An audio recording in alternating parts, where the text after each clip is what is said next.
So this whole kind of Starmer saga, I'm kind of less interested in this Jimmy Savile kind of side of it. Who is Starmer and how did he get where he is? Apparently, he actually went to Leeds University in the 80s, and around the time when he actually got his qualification and left university, that's exactly around the time when they actually repealed this tumultuous petitioning act, which is quite an important. It's quite an important event in the whole thing. And the miners' strikes, the Labour Party and miners' strikes is really important in the whole protesting subject, because the timeline of history, sort of all the way through the 1600s and the 17 and 1800s, is that we've actually got more and more and more rights the whole time, all the way through, while at the same time they've kind of been also taking them away from other places. So for petitioning, we actually got more and more and more and more rights, while they were actually removing authority from the courts, from the public, and actually making the courts more efficient at not serving fair justice and judgment of people's peers. Until now we've got it where magistrates aren't law-worthy, and they're definitely not people's equals, and don't think that they are. And there's a lot of inefficiencies in legal knowledge and education, particularly in the lower courts. So I found a story which said that Starmer, he was working on this case pro bono, and I thought it was this Drax one. I recognise these photographs.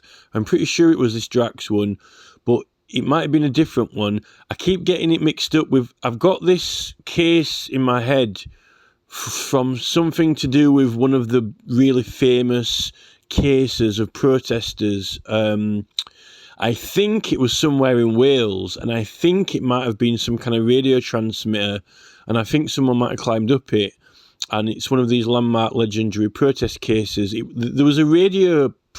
somewhere out there's a radio program or radio show or interview with the actual guy who climbed up there, I think. But I think that was in the 60s or 80s or sometime, and I've not researched that. I could probably find out which case it was. But this is when protesting was a lot less... there were a lot less people doing it.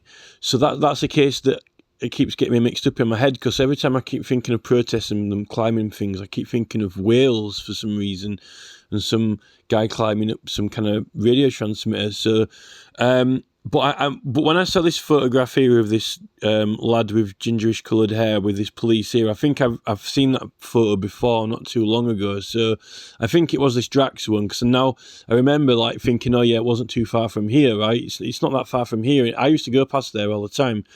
In fact, I think there's meant to be an ancient site near it. I went to try find it, and I went to the exact location, and you couldn't really see it that well.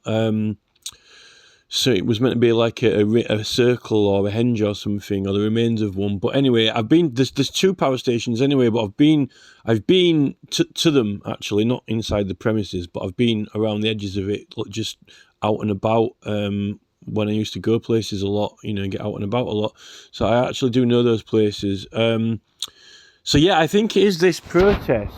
But apparently there was an undercover police officer who was kind of like almost kind of like that guy on Point Break, Keats, Agent Keats, who's undercover in Point Break. He's well disguised to look like the surfers or whatever. Well, they had this police officer with these two earrings in, and he looked a bit like some kind of pikey or traveller, and they had him. He was like investigating these protesters. So this is what it looked like. They had a camp and they had a proper tent like that. But this is around 2006, 2007, right? And obviously, if you're into those scenes around that time, I think a lot of people... I mean, I didn't go on the internet. I know they had Greenpeace and all these other protest groups, but I knew that protesting existed, like, because obviously, like, Swamp had been on the TV and, the Newbury bypass. So I knew that there was, like, a scene of protesting around England where that's what people did, because they called them like swampy sort of people. But I kind of thought it was more a side branch from official registered charities. Like people, if you're interested in charities and actually working abroad or doing proper Greenpeace and things like that, then you might end up getting interested in these protests against the environment. But I didn't think there was that many people doing it. Almost kind of like it's just like a culture interest, right? But I also knew, I did used to go to Stonehenge, and the type of people that you go to Stonehenge and Glastonbury and music festivals that they have outside, like Secret Garden Party and things like that.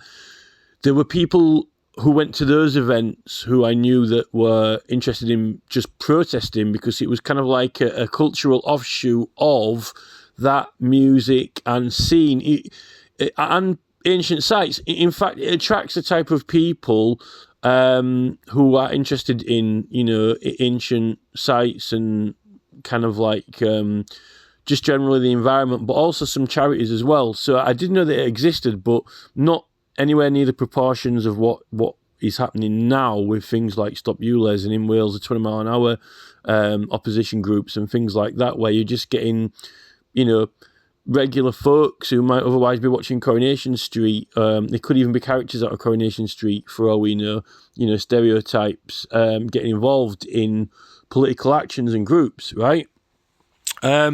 So I don't know if it was this case, but I didn't misread it. I'm sure that unless the person, the reporter, had put misinformation on there, I'm certain that it definitely said Keir Starmer himself was working on a pro bono case and he was halfway through it, and it didn't come to completion because he was called off to work for the CPS. Now, if that's wrong information, that's only what I've read.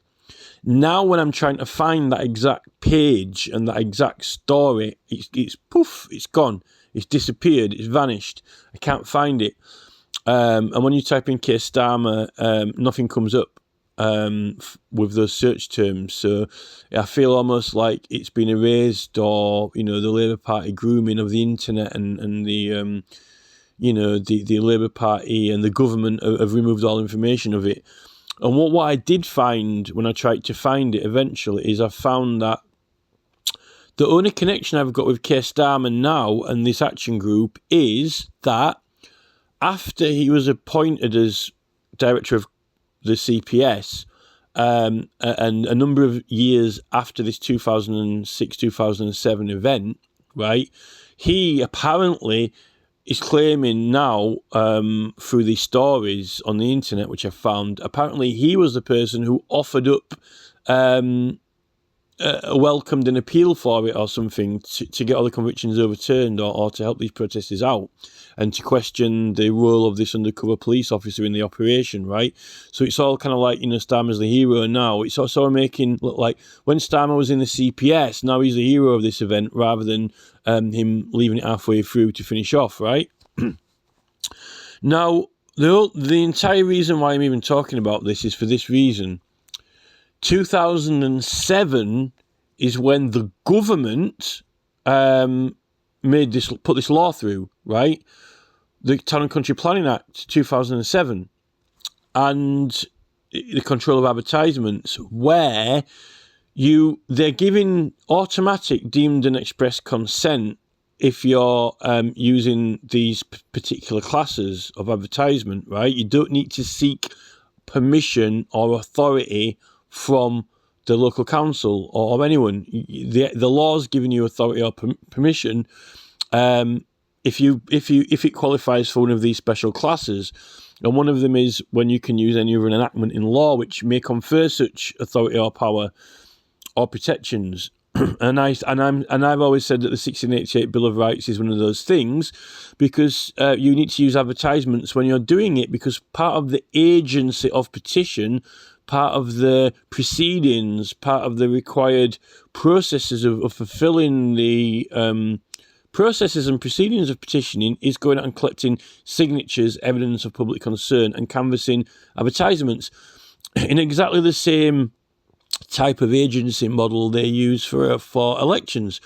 And when you have an election petition, one of the requirements is that you've got to prove agency exists before you prove whether someone did or did not break the law. Because if they're not acting under agency, then they haven't committed the offence under the Act, because you have to be engaged in these particular activities in order to be covered by agency, in order for it to be an offence.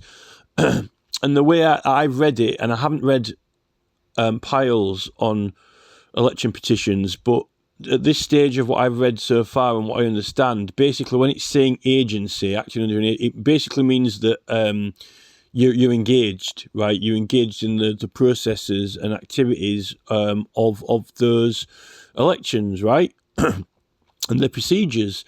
So similarly, with the right to petition, what are you doing when you are petitioning? Well, you're performing function. You're engaged in proceedings to the House of Commons, not to a court. So it's like, when your lawyer is representing you, and your lawyer comes out to your house to see you about the case, he's acting through agency, which is he's acting through proceedings and function of court proceedings, but not in the court, outside the court. Not a lot of lawyers do this now because they're all scammers and they all just want the money, and, if every second is worth £1 million to them. So, they do as little as possible, unless you've got loads of money. They might go to it's like on a jury. It's very rare for a jury to go and have a view, which means that they might go to the scene of a crime.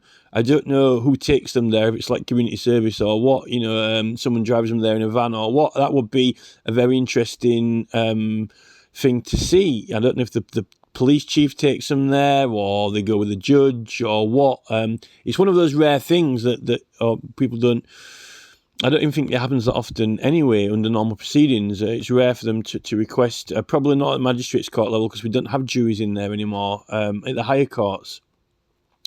But, they're going to the scene to have a view, right? I think I once had an insurance guy come round from the insurance company, and I had to go with him, and he had a motorbike, and it was like a fancy motorbike, like a Goldwing or something, and he wanted to go with me. I was a witness. I didn't have an accident on that occasion. I don't think it was an other incident where someone else had an accident, and I saw it happen.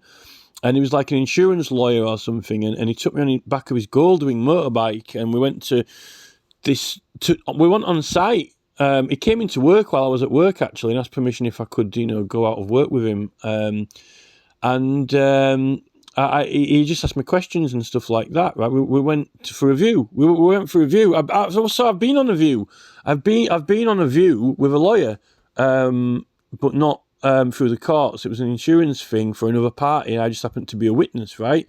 So now your lawyer might take you, your own lawyer, if you get a lawyer, might take you for a view to help him understand a case or matter, but very rarely, because they're all they all know better now, and they're all obnoxious, and they just want to sit in the office, writing and typing and doing little, as cheap as little. They want to do, as little as possible to get as much money as they can, basically. Whereas, if they wanted to do as much as they could for the least amount of money, then, you're extremely lucky to find a lawyer who would do as much as he could for as little amount of money. Always, if he's not doing it for the money. But supposedly pro bono do that, because they're doing it all out of the goodness of their heart, right?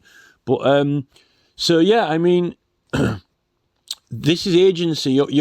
You're working. You're gathering evidence effectively in statements, right? You're doing police work, but not for the police, for the other side. So that's agency. It's the same as agency or similar. It's, you engage in proceedings, right? Now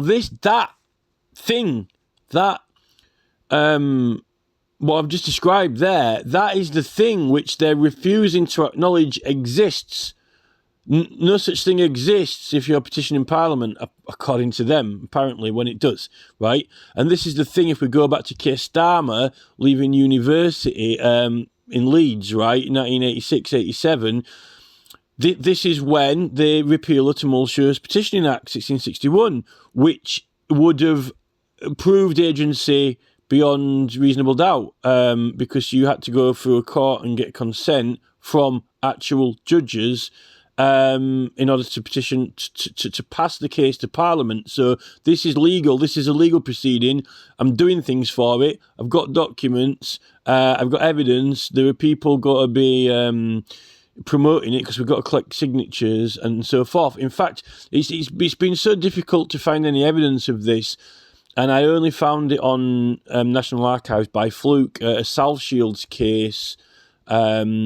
It was held in a town hall, but they had magistrates attend and a judge, right? It was held in a town hall, so it's got links to the council. I think that you could have this in the council because the chair of the council and the mayor of Justices of the Peace, or they were proper Justices of the Peace until they stopped them having additional roles, right? They reduced the number of roles of acting serving councillors, right? So, or they slimmed down on Justices of the Peace, apparently, right? Even though we've got 30,000 magistrates in England, right, who are all volunteer, they might be slimming down on them, which is joke. But anyway, so Starmer, it's if Starmer's at university, there's photos of him, in a student kind of accommodation in Leeds with his pals, right? So it's he might have had a little sniff of something about that Tumultuous Petitioning Act, but even then, I don't think it was that well known of, and I don't know if he necessarily specialised in human rights until after he'd left, when he picked that particular area of law. He just got a law degree and then expanded on it, right? So I'm not sure if he actually will have known about it or not. But that was important because all the way through they've been like they got rid of hanging in England, and the Luddites got hung, and because they were petitioning the government to start with, and because it wasn't working, and that's when they started smashing all the machines up, right? And sending threatening letters and so forth. So the whole time the people have been pushing he actually was testing the boundaries of the right to petition, but they wouldn't have had the right to petition, 1688 Bill of Rights, if they hadn't given them it. So before that, they had writs of privilege, but it was still all agency. They were acting through proceedings, through engagement, through lawful due process. And they had to get a writ of privilege to get it acknowledged, although the petition's meant to acknowledge it. But it could go through the justices to the king as well, but if you're complaining about the justices themselves. But many courts petitioned on political matters as well at one point. But anyway, and then there's a lot of political changes because Parliament was corrupt as well, and the actual elections were getting corrupted because of all this, they wouldn't raise the minimum wage, so they were getting ticked off with these Luddites, and then the whole election system was corrupt in Parliament as well, and this is why, and MPs wouldn't remove themselves or deal with each other. This is why they extended it open to the courts, the electoral system, and then you flow into, who's got the right to vote, middle class and all this, and then it flows into the women's vote and suffragettes. So it's all a continuous, it's a continuous struggle, it's a continuous stream of events, all kind of flowing through this petition, right, really, and all connected to it, intimately connected to it. There aren't many instances of suffragettes getting hung or anything, because I think they'd pretty much, by the time you get to the suffragettes, and that woman got run over by the king on his horse when she tried to jump in front of him, they'd actually well established that they got the right to petition, and the agency was acknowledged, but you could only do petitions with up to 20 people unless you went through the court still, right? So you've got this court procedure, which is what I found evidence of for South Shields but National Archives, it's not listed under that. It happens to appear just in connection with these voters wanting to, get things done through Parliament for other matters. It's not like they've got a section on National Archives about proceedings being brought in the courts under the Tumultuous Act. In fact, few people know really that the William Penn case is brought under the Act, but one of the prosecutions, not the consent proceedings. It's more famous just for William Penn. I don't think it's as it's more known for the jury aspect of it and the right of the jurors to make decisions, right?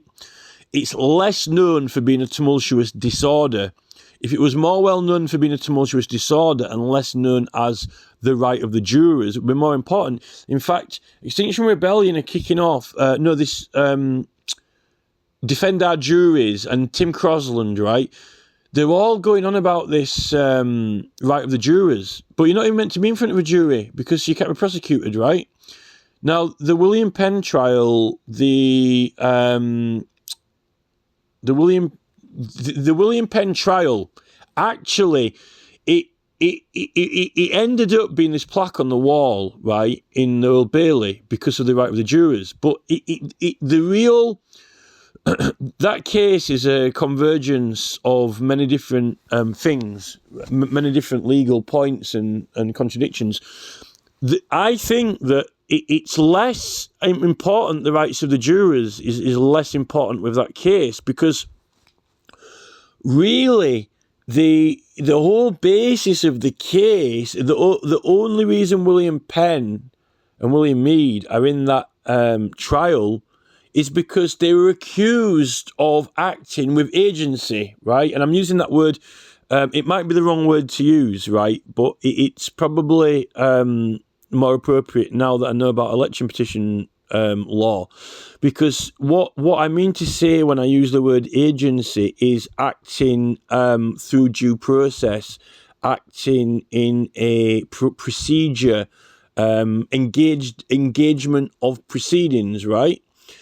Because if they weren't doing a petition, if they weren't trying to get people assembled together in the streets to address the king or raising a matter of church, state or law, and I think the William Penn one was a religious matter, so it's a matter of church, right? Not state or getting the law changed. They wouldn't have been in court because they wouldn't have been acting with agency or acting through proceedings, right? In an election petition, you have to prove agency first, and then you can prove if someone broke the law or not, right? Now, this is the thing. The jury in the William Mead and William Penn case said that they're not. They said that they weren't acting with agency, or what so to mean is they weren't doing a petition, they weren't petitioning, they weren't acting, they weren't pursuing getting people to consent or agree to a matter of church, state or law to the king, right? Or either Houses of Parliament. They were just like talking to loads of people in the street, right?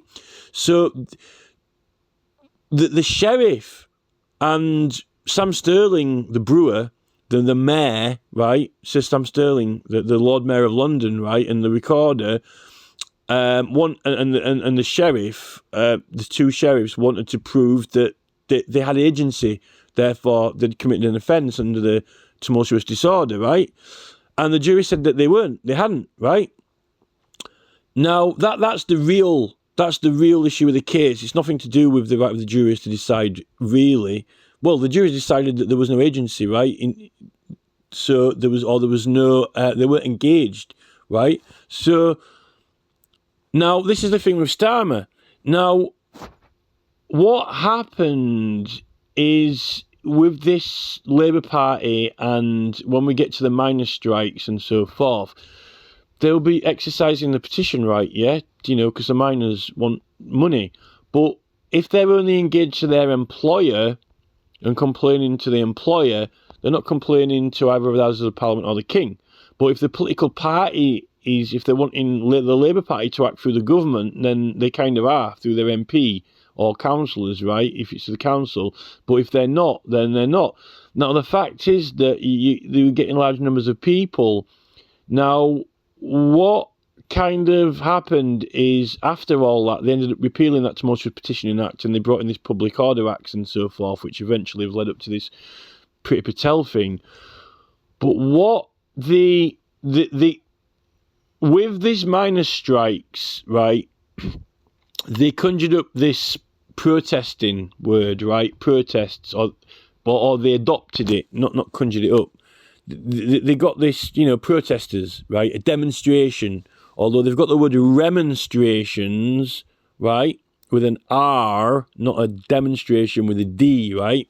So these demonstrations, these protests, right, as the William Penn trial proved, right, you can have all these assemblies in the street, right, that aren't acting with agency, like what the jury decided in William Penn, right?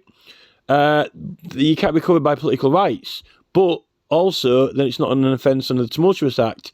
What you need to understand is you can have political rights and be protected in law, but then again, that you can be committing an offence only through the number of people, right? Under the Act, because if it was under 20 people, then you had agency and you were fully protected from prosecution. At least, well, you should have had a privilege after 1688 for sure. And after 1688, you might not have even been able to be prosecuted, even because the thing is, after 1688, if you ended up with a tumultuous disorder, and you have to go to the court, you could do a bill of exemption, and petition the king through the court anyway, and not be prosecuted. So it was almost kind of like an internal kind of like thing. And ironically, any complaint or grievance to the king which whispers past the ear of any of the Privy Council automatically goes to the king anyway, so you can't not be petitioning the king if you've got a grievance against him. It's almost kind of like if you've got a grievance with the king, it automatically goes to him, at least if it goes anywhere near one of the Privy Councillors. So there's that as well. But so this Keir Starmer as key life events are important because they've never scrapped or taken away the privileges or rights, but what they've done is they've done a charlatan's kind of cup and ball trick where they've managed to conceal and hide the agency, which is like the ball under the cup, right? The right to petition, 1688 Bill of Rights, and they've managed to get all the people under these other cups, which are called protest or demonstration, which don't have privileges attached. So what they've ended up doing is treating us as the jury treated William Penn in a William Penn trial, but without us ending up, well, we've ended up in, but you get prosecuted. It's like the flipping that thing the other way around. Because like in William Penn, right, you've got a jury there, and they're all saying that, you know, they weren't doing a petition, okay? Now, actually, William Penn mentions Magna Carta in that case, the Great Charter. So on what William Penn says, from what I said, I think William Penn was trying to claim that, that they're protected by Magna Carta anyway, and the 1661 Act's a load of tosh. But the thing is that William Penn was claiming Magna Carta, right? So he's claiming that he's got rights and so forth. I'm not too sure whether that's the jury to make their own verdict, but I'm pretty sure that I'm sure he said that. I've got it in front of me over there. I'll obviously read it again, but I'm quite sure he mentions Magna Carta before the jury even come to a decision or verdict. So I don't think he's trying to back the jury up. I think William Penn was just saying that, he was mentioning the Great Charter. They don't actually talk about what was being talked about in the street. And I don't know what happened to all the people who were assembled, because they should have all been in there as well. There should have been like hundreds of them in there. But the jury said that effectively they weren't petitioning, right? Now that's the thing. The jury are meant to know everyone's rights, and they're meant to know the rights and liberties of the realm and uphold them, right? Now the thing is that in these current jury trials with like Extinction Rebellion and Defend Our Juries and Insulate Britain and Extinction Rebellion, they're in the court and they're getting a jury. The jury don't know the rights, and they're meant to. And the jury don't know that they're petitioning or that it exists. and no one in the court's recognising that they're petitioning, and they're not even claiming it themselves. So it's kind of like what the jury said in William Penn. No, you're not doing a petition, right? Everyone in the court doesn't think that they're doing a petition. If they did, then they won't be able to be prosecuted, right? Because they're acting with agency, but they don't think this agency exists or petitioning. So they're in there getting prosecuted, and apparently these remonstrations aren't petitioning when they are, because they're asking the government to act on something. So it's ridiculous. And even, there's even other acts, like the Discuss Control of Advertisements 2007, which is also important to Starmer's timeline as well, which is why I mentioned that Drax Power Station. So it's none of the... They're all talking about this William Penn case, this defend our juries and the right of the jurors, but it's nothing to do with jurors. The jurors, the only thing that defend our jurors should be saying is it's the right of the jurors to make their own mind up on their conscience. The jurors are meant to know and be told the rights and liberties of the subjects, including the petitioning rights. It was a requirement of the oath. And now they're not being told them. They're only being told whatever the prosecutor wants to tell them, or the defence lawyer. They're not law-worthy men or women, and neither is a magistrate or these judges in the High Court. And the judges in the High Court are meant to be law-worthy, and they're meant to know the rights. And none of them seem to know anything about the control of advertisements. The control of advertisements comes into it because it's critically used in respect to signs and notices. It's the signs and notices, the canvassing part of the modern law, which agency makes use of, including elections. Agency makes use of the Town and Country Planning Act 2007 control of advertisements. It's used for agency and acknowledges it in the Act and gives consents and permissions. Now, there is... It doesn't extend to private land, okay? Doesn't extend to private land. So there are some arguments with Drax Power Station, right, that the Town and Country Planning Act doesn't extend to private land. But still, if you're using a particular enactment, which is a Significant Bill of Rights, the petitioner can't be punished, so it says in Hansard anyway, and you've got the 1688 Bill of Rights, okay? But this is another thing. Under that Act, 2007 Act, it also applies to... It's not just protesters and political things. It applies to everyone, like businesses, companies, commercial businesses, but also the council as well, and the police. Anyone who's putting a sign up, they're all different classes. And the very important thing about that Control of Advertisement Acts is that it defines particular activities and actions and signs. And the Criminal Damage Act from 1971, right? That act, the Criminal Damage Act, it acknowledges privileges exist. And not only does that 1971 Act acknowledge privileges exist for the whole Act, if you're exercising privilege, right, and you don't even defend the charge if you can prove privilege. Now, that means that you could use the right to petition way back in 1971, which is well before all this Labour Party and miners' strike thing exploded into larger numbers of people, right? So, in 1971, they're actually doing something very... kind of altruistic for political powers to the people, and saying that, the 1971 Act can be used with privileges, right? And we know you've got privileges when you petition the Parliament, so they're making it compatible with the right to petition, 1688 Bill of Rights, okay, in 1971, which is only 10 years after they got rid of hanging, right? So 1971... It is quite a significant year, and you don't even need to go into all this, like, is an advert, signs, adverts, lettering, wording, and anything like that, okay? in the whole Criminal Damage Act. Now, the police, this is now coming forward to modern times, right? The police aren't taught the Town and Country Planning Act. It's not that long ago, 2007, remember.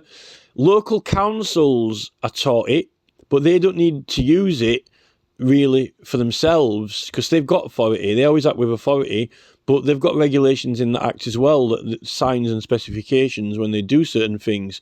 But the Act, it's meant to be for us as well. Now, what it does is they've already given us privileges in the Criminal Damage Act, but the police don't want to recognise it. So the police are being awkward and stubborn, and the Crown Prosecution Service are being awkward and stubborn, right?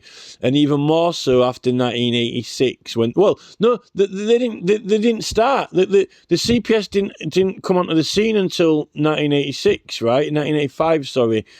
1985, 1986, the CPS are created and formed as a body after 1971. Right? When the police are just hiring private lawyers, right? Private barristers, the police are just paying barristers to work for them, right? So the police's fault. The police should know about it earlier on, right? And then when the CPS formed, it just hasn't been, the privileges and the constitutional law has not been adopted by the CPS in their policy at all, whatsoever, except for their own ends and uses when they get witnesses to work for them. And then they know that such things exist. And then these tumultuous things repealed when they start up. So there aren't these proceedings through the courts. So they don't encounter any proceedings through the courts, making a connection between petitioning Parliament and legal proceedings and acting with agency, which is recognised or provable as a genuine, legitimate, legal proceeding between yourself and the Parliament of England, and having certain things that you need to do for that casework, collecting evidence, and remember, you know the advertising, right? The advertising part of it probably wasn't that significant, because if you didn't need to go to a court, and if you weren't getting over 20 signatures, you wouldn't need to advertise it to anyone. And that's important, because you only needed 20 signatures, right? So, you aren't going to need to advertise it in a newspaper unless you really want to get a lot of signatures. Now, so let's get this part clear.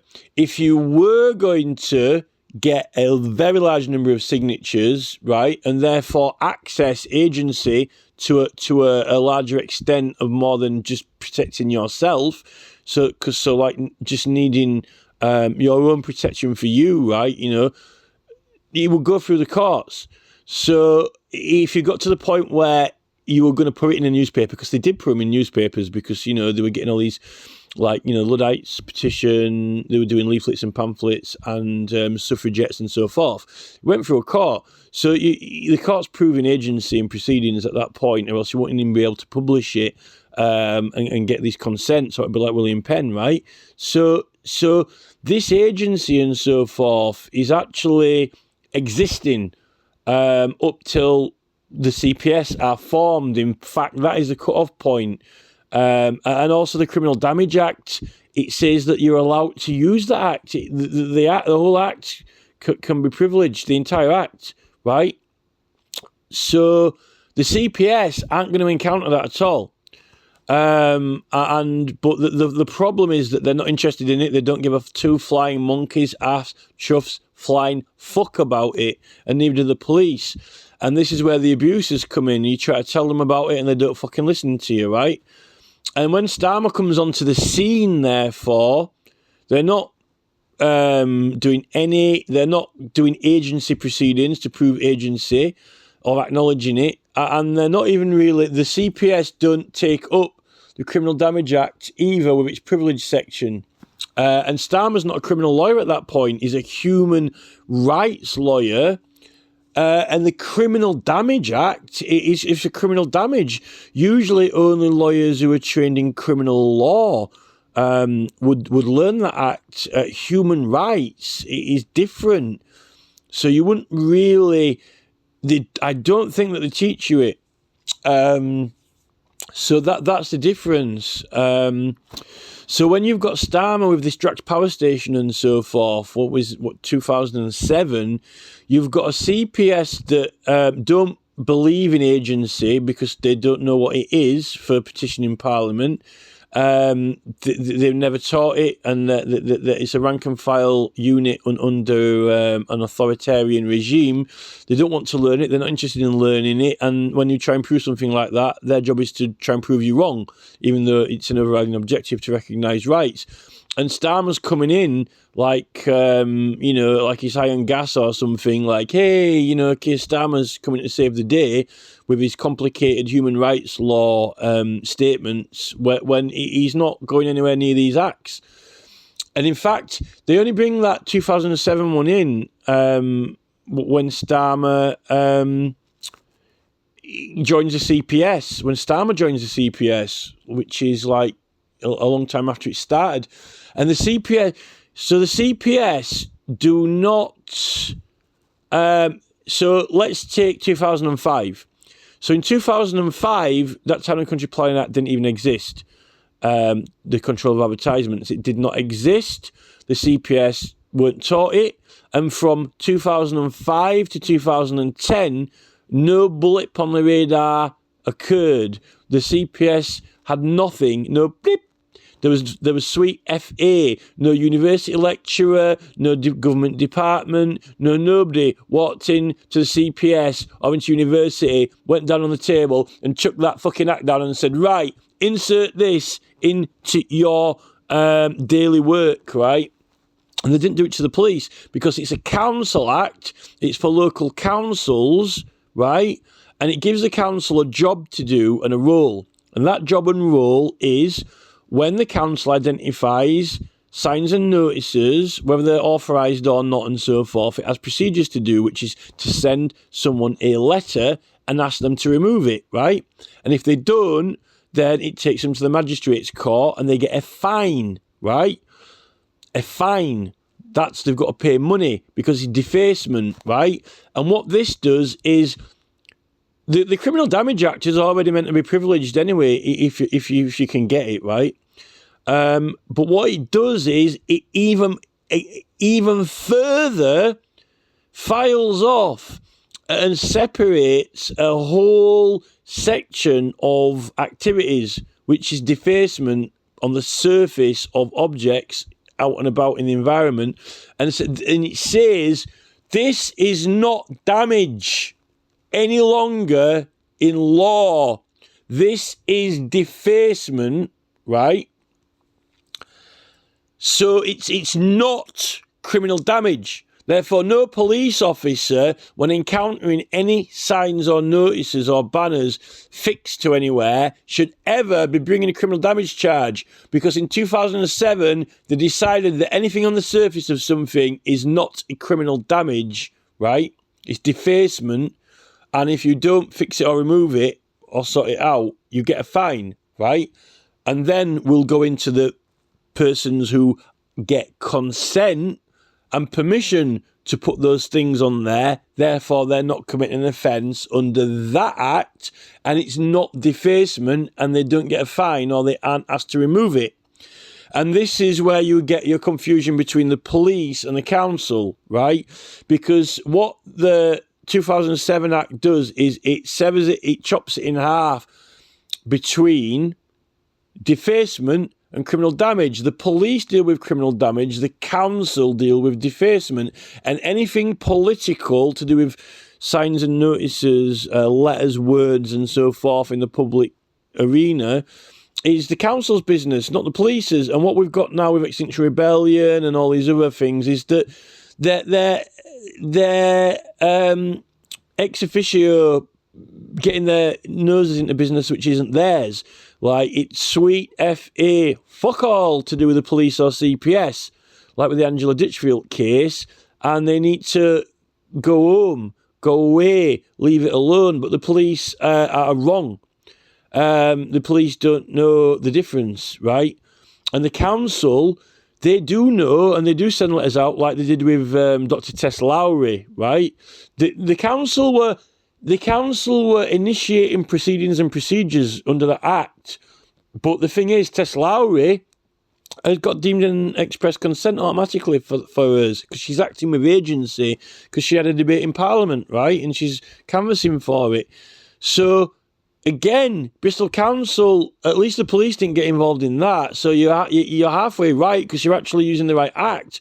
But they're not recognising the agency. And this is what you've got to prove in an election petition. You've got to prove agency, right? Or you can't prosecute an offence, because you can't say that someone committed a crime, and if they did or didn't commit a crime, unless you prove that they're engaged, right, with agency, with proceedings under election rules, right? So that's Bristol Council's mistake, and the councils aren't taught the constitutional law for that part of it. So it's like a sandwich short of a picnic in all cases and instances, right? And you know, it's debatable. You see, at this Drax power station, right? There's the question of the trespassing, and then there's the question of climbing up the towers, whether they were or not putting signs or notices on there to promote things or not. Now, the claim is that they wanted to shut the power station down, but does that mean that they were wanting the political message to close the power station down, right, by asking them to turn it off, or were they actually, going to interfere with its infrastructure? This is the thing that the modern Public Order Act is dealing with, infrastructure. But then again, it's like putting fairy lights on London Bridge. Is putting fairy lights on London Bridge interfering with the infrastructure, or is it advertising Christmas, right? This is the thing. And that's kind of around the area of argument what you're on with here as well, what the intention was. And then you've got the whole trespassing part of it. But, this is the thing. Are they promoting to everyone, to the general public about, the power station in this similar sense of what William Penn was? And he got, they were arrested just because they got loads of people together. Now, the police acting undercover within protest groups, I don't know whether it's legal or not, because the police aren't allowed to take a side in a political matter, right? Because it's illegal canvassing by police officers, right? So if you've got a police officer undercover at Drax Power Station with protesters and he's pretending to be one of them, right? That's a law, that's an offence under the Representation of the People Act of agency, because he's claiming that he's supporting and helping the protesters and he supports the cause, which you can't do if you're a police officer, because it's illegal, particularly if he's making signs with them and holding signs up, right? Because then he's engaged in agency. So that's illegal canvassing by police officers if he's pretending to, if he's promoting the cause. So if the police officer is like, saying, oh yeah, let's get, yeah, I'm in with this, yeah, let's get that stupid power station down, but then just going, oh no, I'm undercover, right? That's a Representation of the People Act offence, and that puts the whole question under whether or not police can act undercover and spy on these political groups, which I don't think they can. You've got that case where the police officer had sex with a woman and had kids with her, pretending to be an activist, and that was a big case. He actually made her pregnant and so forth, undercover. Now, Big Brother Watch have done a few videos interviewing some of these undercover police officers. He claims there aren't that many of them, special units, undercover. And he says that the only undercover units that exist are really mainly for infiltrating drugs gangs or for these political groups. But the political groups is smaller, but I don't think they can do it at all. What I think is with the police is like they've got their wires crossed like they have with the Criminal Damage Act, when they think they can charge people when they can't. And And remember, a police officer is only usually acting under the jurisdiction of his local force unless it's a liaison case. If there's drug smugglers from Colombia and they're investigating the drug smuggling organisation as a whole, they will liaison with other forces, including the British Transport Police or Army, MI6, MI5 intelligence services, right? But within its own county and operating under its own force, right, it has only got the jurisdiction of that county and authority, right? So, you know, it's so, you know, a police officer, and then so with these political groups, I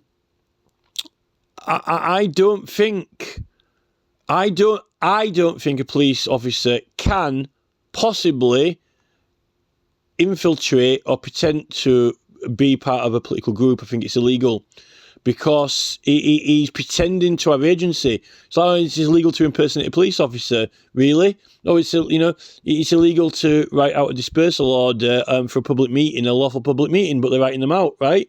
So there are many offences of police officers. Now,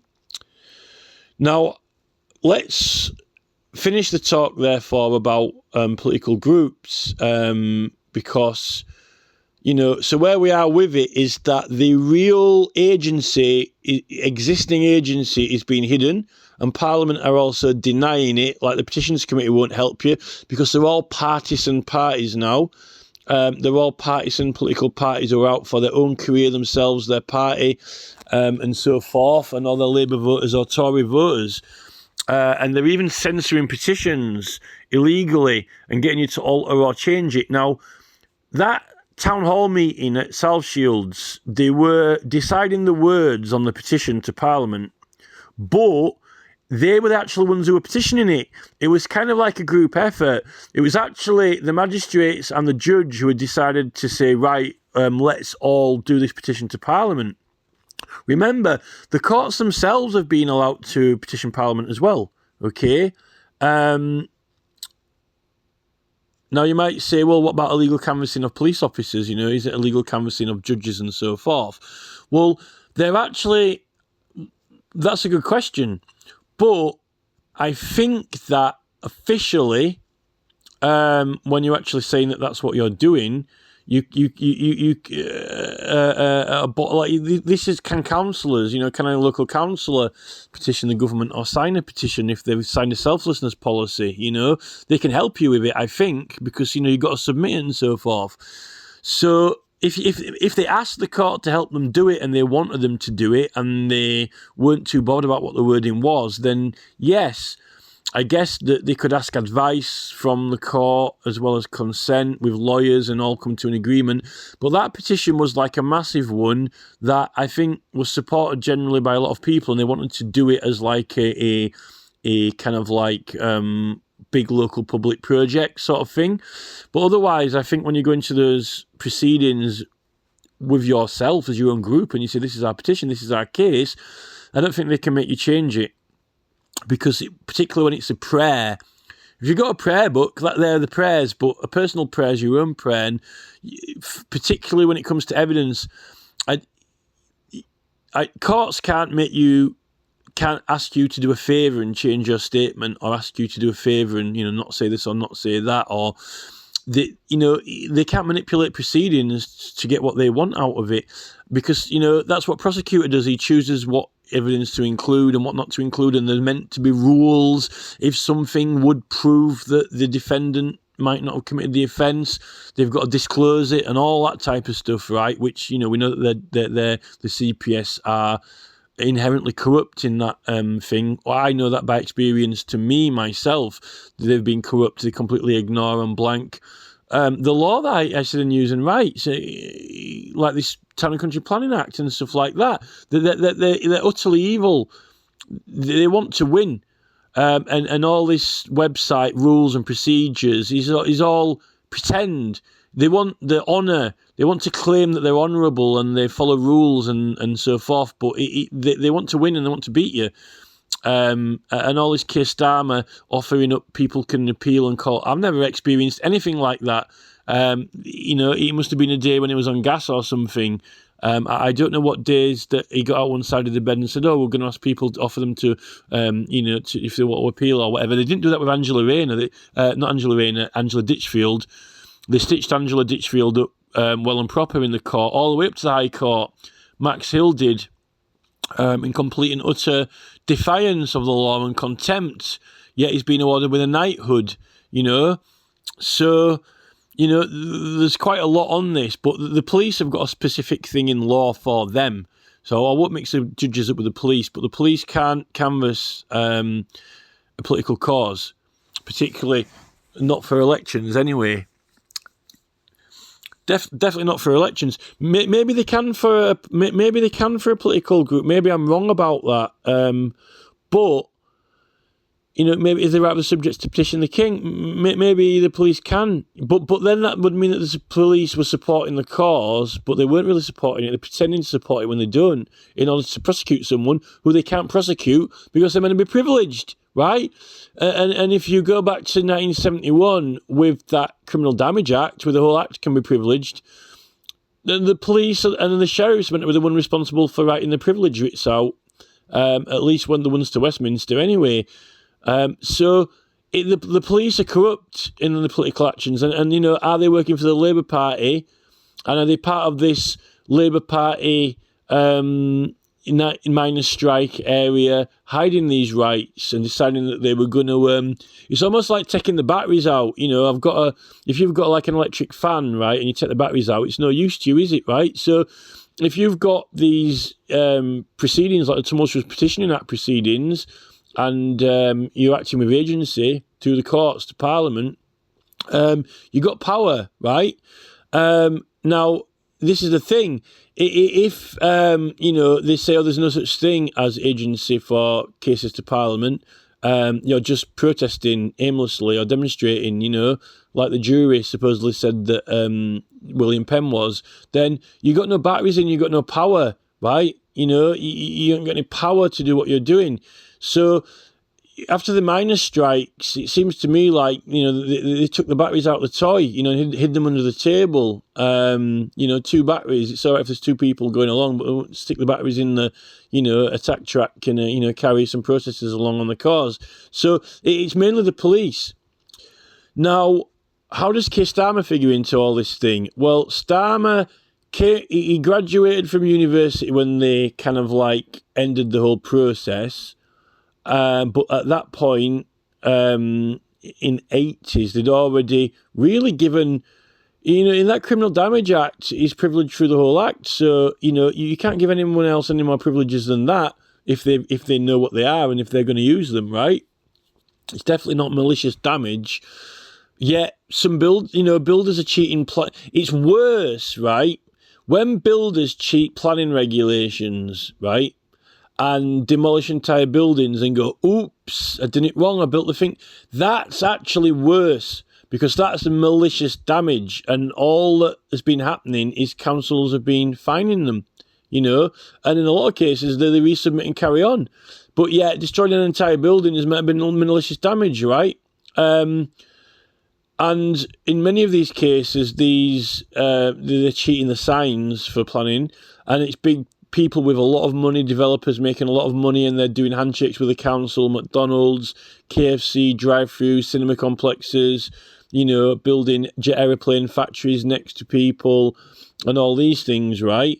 So there's money in it. It's like, the mayor with a big wad of cash in his back pocket, and then you've got all this political party, this whole control of the council, and then you got your contractors coming in, Balfour Beat Me and Taylor Wimpey and so forth as part in the council, and a big share of the cash profits, and they've got an incentive to want to build more houses and so forth and so forth. And then, the whole thing's gone then. So,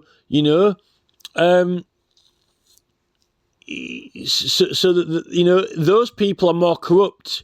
They're more criminal. It's malicious damage. They haven't got a political cause. They're without cause to Parliament. They're without cause to the House of Commons, right? Unless the king's really secretly owning all these companies and he's doing it for himself, and we can't prosecute him, right? Which is, wouldn't we like to know the answer to that, right? So, all these developers and house builders and so forth are actually it's malicious damage, right?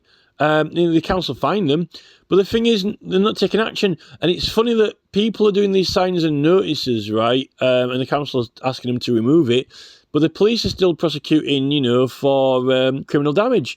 But where are all the police prosecutions as well as the council sending fines out for knocking a building down? Okay, it's a fine. We knock the building down. That's great. If you break planning rules, right, you get fined. But did you do it on purpose or not? Was there an intent there as well? Is it malicious damage? Where are all the police charges for malicious damage? Well, the council's not reporting it to them. Who's responsible for reporting it? If someone breaches planning, right, and the council fines them, why isn't every single planning breach referred to the police to check to make sure whether it was intentional or not? Why isn't every single building, every single builder who breaks planning regulations investigated for malicious damage? Well, wouldn't the courts be full then? The police would rather go after protesters under the Criminal Damage Act, the less serious one, than, go after all builders under the Malicious Damage Act. Sure, the courts are full. The courts are busting. There's backlogs and so forth. The truth is that they don't want to prosecute them because they're their friends, right? And in the police's eyes, these are successful people, wealthy people who, are prestigious and, Bob the Builder. Oh, Bob the Builder, can we fix it? Yes, we can. I'm Bob's friend. I'm a builder. We're the BBC. Bob and the Builder, they are friends. We'll teach the kids that they are friends. Bob and the Builder, can we fix it? Yes, we can. We broke the planning regulations, but don't worry, we will fix it. Bob and the Builder, they are friends, best friends and pals. Well, that's definitely groomed the entire population now. I'm convinced, and so is my 4-year-old kid with a JCB. Bob is a builder. Bob is the builder. Can we fix it? Yes, we can, as long as you don't prosecute us for malicious damage. Instead, we'll go after the pikey, hippie, scruffy protesters, and we'll fuck them with the Criminal Damage Act. We'll fuck them, bang, with the Criminal Damage Act. Scraping things with paint, breaking twigs, painting surfaces, right? All criminals. Yet they've got a political cause, acting with agency. Yet bang, bang, bang, bang, bang, building after building after building, after cheating builders. And now Starmer wants to scrap the building regulations and make it even more. Yet malicious damage after malicious damage after malicious damage after malicious damage after malicious damage after malicious damage. And this is the thing with Starmer, right? He starts off when I want to help people in human rights, okay? And then he's successful, ends up with a cushy job at the top of, this law firm in London, right? Loads of very successful lawyers on very important cases with a lot of money,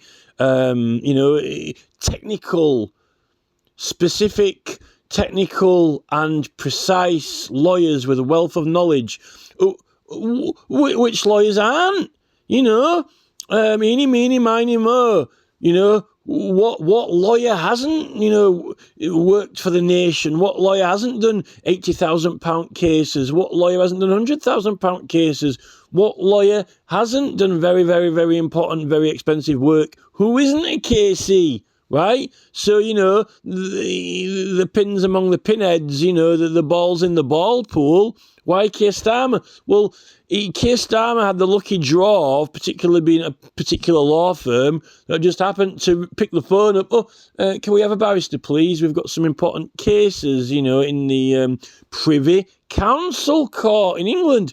Yeah, very serious cases about death penalty abroad, in these countries that are connected to the Commonwealth, right, where, people are on death row because these countries are quite vicious and still got the death penalty.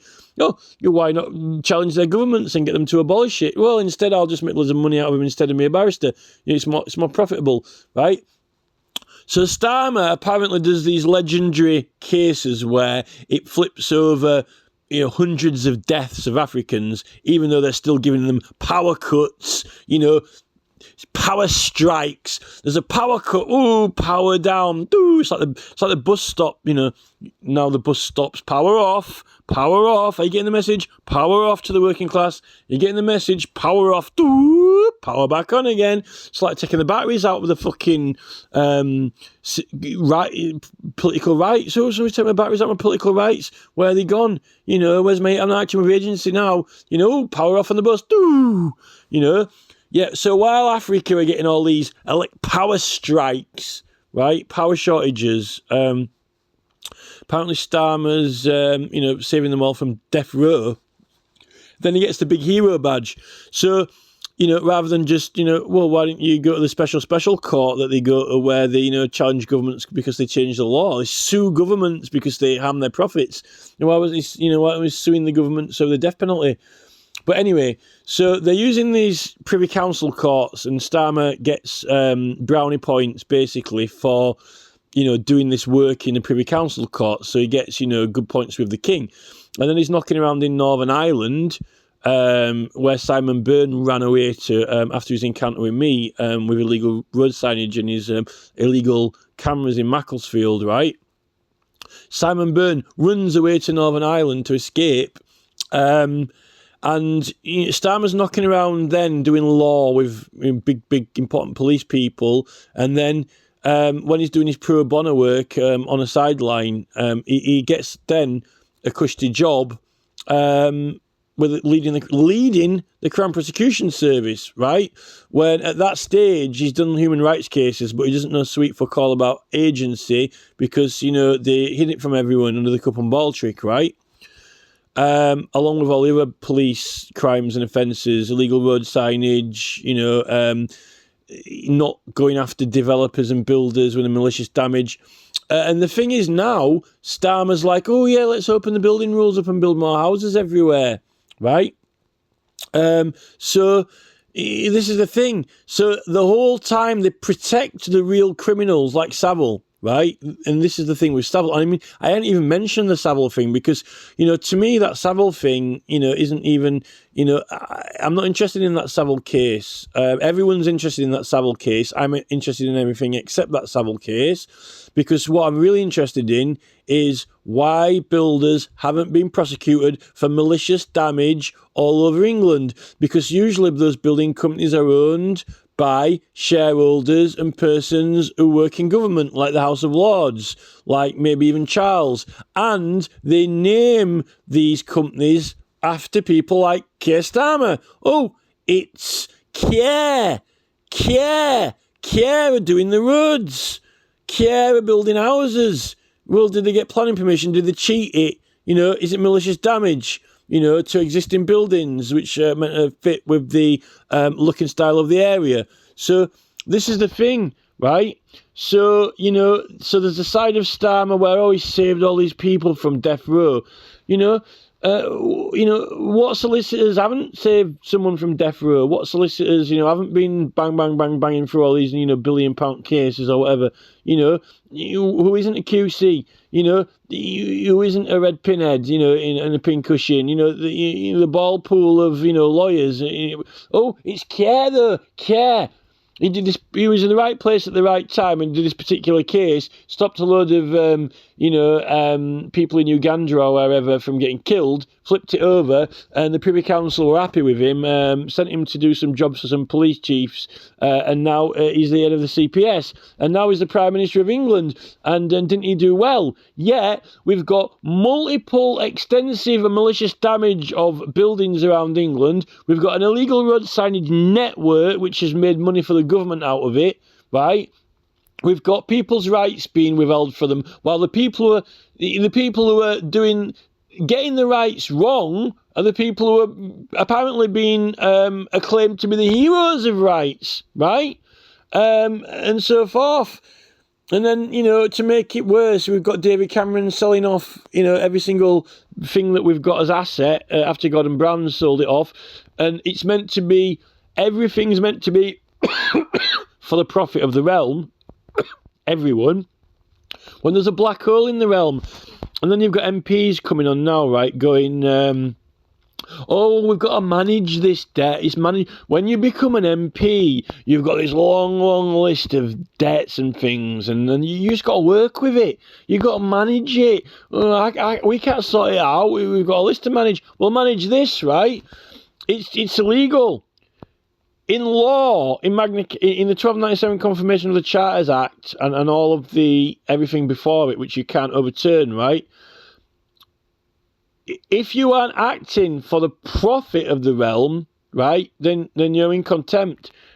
And so I don't know how, you know, we're not in profit, we're in minus. Someone's in profit. There's a lot of billionaires out there, and there's a lot of trillionaires out there, right? There's a lot of billionaires and trillionaires, but they're private persons. They're not the realm.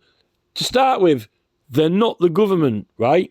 And then Charles is like, oh, it's a military-style campaign, beyond leaders, oh, beyond the profit of the realm, Is it? A military-style campaign in the private corporate sector. Oh, well, not the realm then. The private sector, not the profit of the realm, with trillions at their disposal. Oh, Charles, is that the trillions? Is that trillions meant to be the profit of the realm? Central government in plus, not borrowing money from other countries who are killing their own citizens in the death row. Like a plus sign in front of the government. Like, how much money have you got? Oh, 20 million in credit. Paul Rand. We're in credit. How much do you want? I'll lend you some money. You know, we've got loads of money. How much do you want? You know, why do I need to lend you some money? You're in profit. Everyone's in profit, right? Where is this profit? When you're in minus, you're not in profit, right? Now, this is the problem. Now, it's come to my attention that there's a guy called William Keir.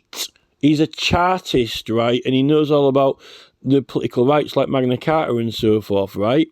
And this William Keir guy wrote a letter to the Speaker of Parliament, Sir Lindsay Hoyle, right?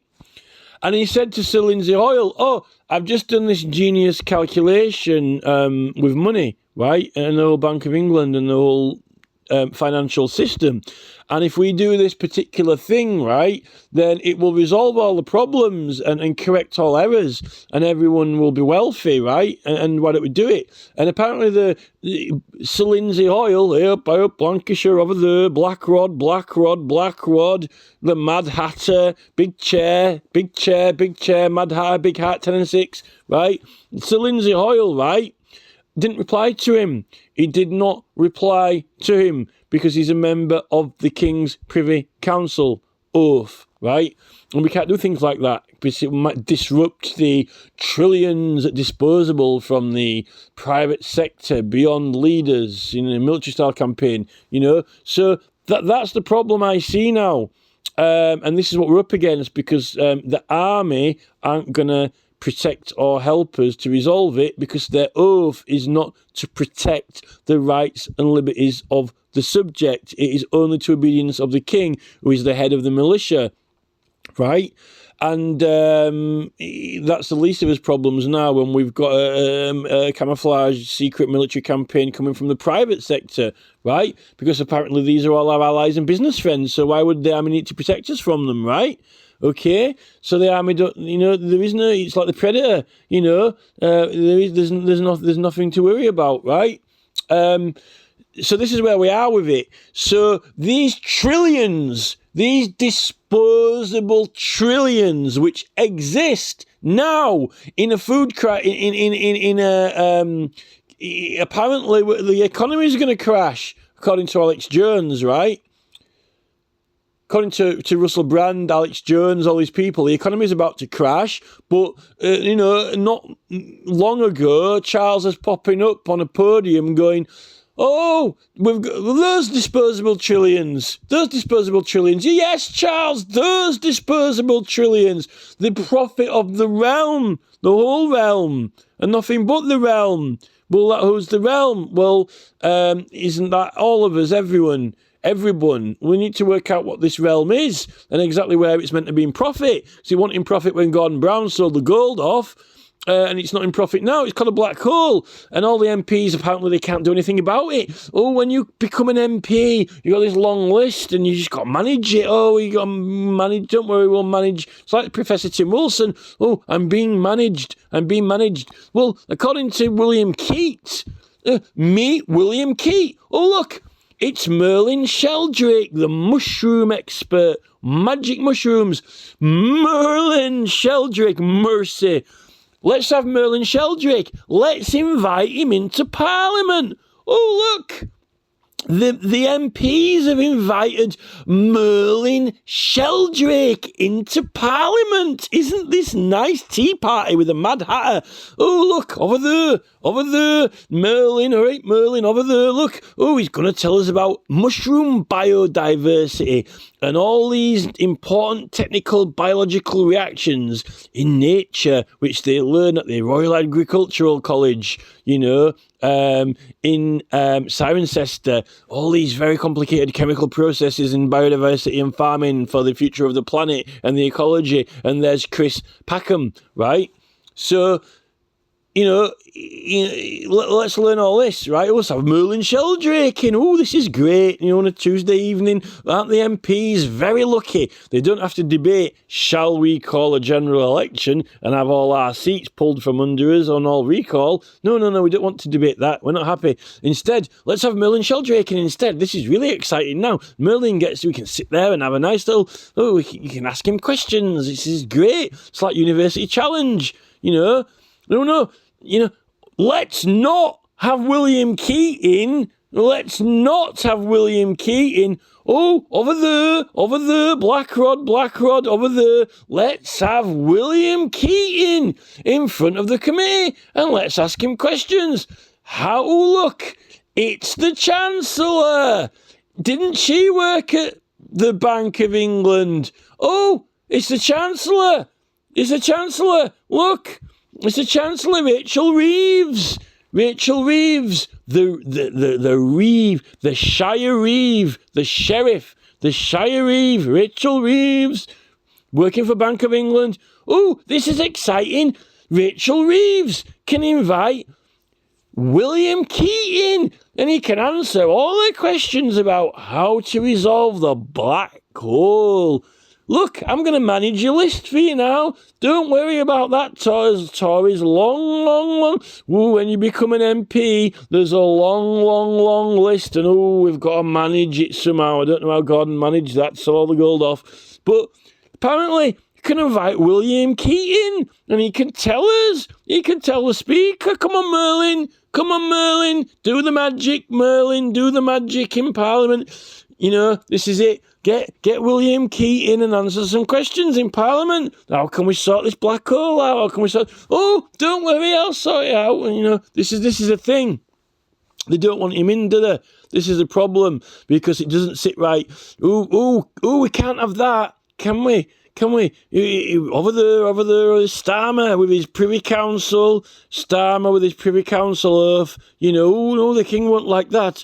With trillions, those trillions are at my disposal. It's my corporate entities beyond leaders, beyond myself here, and with a military-style campaign. We'll have a military-style campaign beyond leaders to get the trillions back. So they're not at our disposal anymore. They're at our disposal because then we'll be in profit. The realm will be in profit.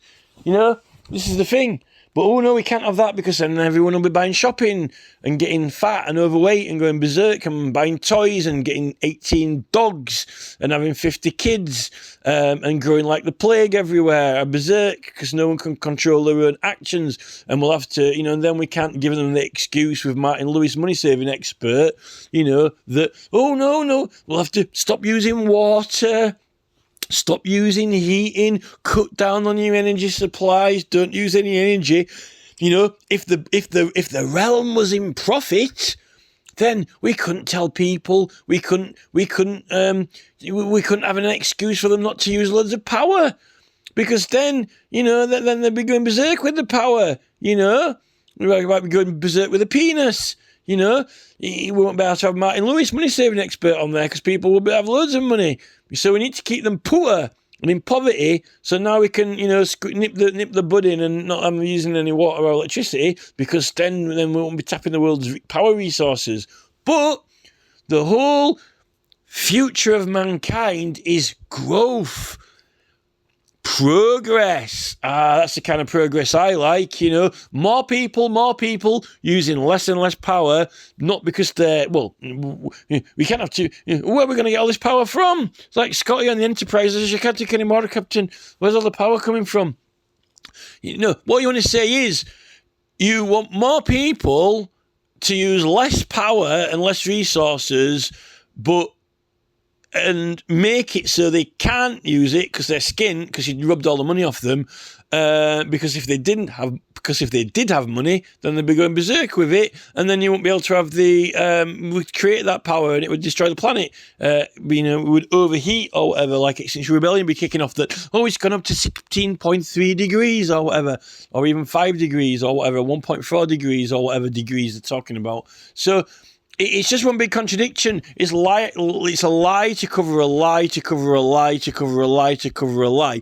They can't have people in profit because then they would use resources that really now they can't manage, but they don't want to cut back and control the population growth. They actually want it to expand. But all the time they're claiming that, we're going to live higher standards of life, progress, not too much progress, you can't use too much heating or water,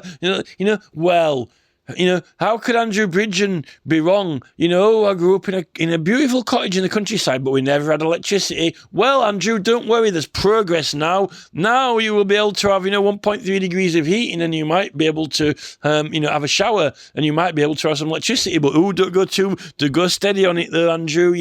Go steady on that electricity. That's progress. Make sure you don't go past the capacity of the solar panels you've got on your roof, that's meant to be able to power your entire house, So, where even are they going with it? So, yeah, as far as I know, Charles knows where all the trillions are. They're not in the profit of the realm. William Keir knows apparently how to get them back in the profit of the realm, but Parliament don't want him in as a guest to tell them officially. Instead, they want Merlin Sheldrake, to tell them how mushrooms biodegrade and break down into leaves, and how they can best make use out of it, well, I don't know what they're going to do, permaculture or whatever, but that's about where I am with it, So, are we going to get any justice? Probably not, because Keir Starmer would rather have police prosecute court resources taken up by prosecuting protesters under the Criminal Damage Act rather than builders under the Malicious Damage Act, which is more serious, not privileged, but they're all working for Keir. And likely they're responsible for the profits of the trillions, which aren't to the profit of the realm, but to private entities. Oh, well, the realm's we're being given houses. Yes, but that's somewhere to live in, but that's not a profit, is it? That's just being provided. Like, is a police officer's uniform a profit, or is it just some clothes for him to wear, when he takes them off, this is the thing. The police officer's uniform isn't a profit. It just keeps him warm and stops him from being naked. A house, enables you to sleep. I wouldn't have said that it's a profit unless you're intending to sell it. If you're into buying and selling houses, it's a profit. This is the thing. The people who are buying and selling houses and building them are the ones who are in profit, not the people living in them, and the people who can't afford them. The people who can't afford houses aren't in profit because they can't even afford to have a house. So, it's all to do with, disposable trillions, which they'd rather use to build lasers, military planes and offensive weapons of mass destruction and hadron colliders so they can, uncover the secrets of the universe before they can even uphold the law, which, those trillions have got to be illegal. Wherever those trillions are and whoever's got them, it has got to be illegal trillions because they're not to the profit of the realm. And this is when you get into those special Keir Starmer courts, like, the court of the Privy Council overturning, 122 death sentences in one go or whatever, right? Yet, why can't we give Starmer? Why doesn't Starmer overturn the disposable trillions back into the profit of the realm? Because it's illegal for them not to be in the profit of the realm. How did they get out of the profit of the realm? Well, Gordon Brown sold half of them off. It's where's the big special court, right? At the Keir Starmer level, the awards from the king level for putting the realm back into profit. It seems to me that if we put the realm back into profit, then someone will be out of profit of these disposable trillions, right? And it seems like apparently William Keir knows how to do it. But, no, Speaker can't do that. Over there, Black Rod over there, Chorley, Lancashire, no, I'm a Privy Councillor. I can swear on my holy Bible. I swear on the swearing. Quick, someone's trying to get your disposable trillions, Your Majesty. But you didn't hear it from me. I didn't tell you. Wink, wink, nudge, nudge. It slipped my mind. But I'm compelled to tell you, someone's after those trillions. All the trillions that Keir have been making, but apparently Starmer cannot wave his magic wand and fill the black hole back in again. This is it. So this is where we are with it. It's the pinnacle of corruption. Where are the profits of the realm which are illegally being held? Because it's treason to not act to the profit of the realm, right? So if William, we got MPs complaining about in this Call a General Election petition, right? That I became an MP. We've got to manage these lists. Yeah, bollocks, right? So it seems like they don't want to solve the black hole problem because they don't want the disposable trillions to come back into they don't want the government to be in profit, and they don't want to say, hey, look, we've got loads of money, don't worry about all those letters and mail and electricity bills and water bills and everything, we're covered, it's better to have everyone with no money, because then they can't use too much electricity. If they haven't got any money, then they can't use too much water or electricity, and then we've got nothing to worry about. So it's all planned, and all this protester thing, I think, is to stop. They don't actually want the problems to be solved. It's it's them or us. Disposable trillions. Get your weighing scales out. Choose what side you're putting them on. We know what side Keir Starmer's chose to put the disposable trillions on, and it's not the public. It's not even equal. It's not even 50-50. In fact, they're not even on the scales. We don't even know. This is the thing. Beyond leaders now. It's beyond leaders. Someone's taken them off the scales. They're not even on one side or the other. We don't know where they are apparently. But most of it's in gold bars apparently somewhere. Apparently, if everyone demanded their money now, they don't have it. It doesn't exist, the amount of money that, if everyone drew the money out. But I don't think it's us, because most people are in debt. So when they say if everyone took their money out of the banks, they couldn't pay us all, they don't actually mean if everyone took the money out of the banks, because we haven't got any money in the banks. What they mean is if all the billionaires and multi-billionaires with the trillions at their disposal took the money out of the banks, they wouldn't have enough to pay them, which tells you something, doesn't it? It's not you and me who don't have the money. It's not you and me who, if we took our money out of the bank, then the bank could go bankrupt, because we don't have any money in there, except for his pension plan, which we can't even get access to at the moment, under political rights in a political emergency, because Jim Harrow won't give us it over. That's it.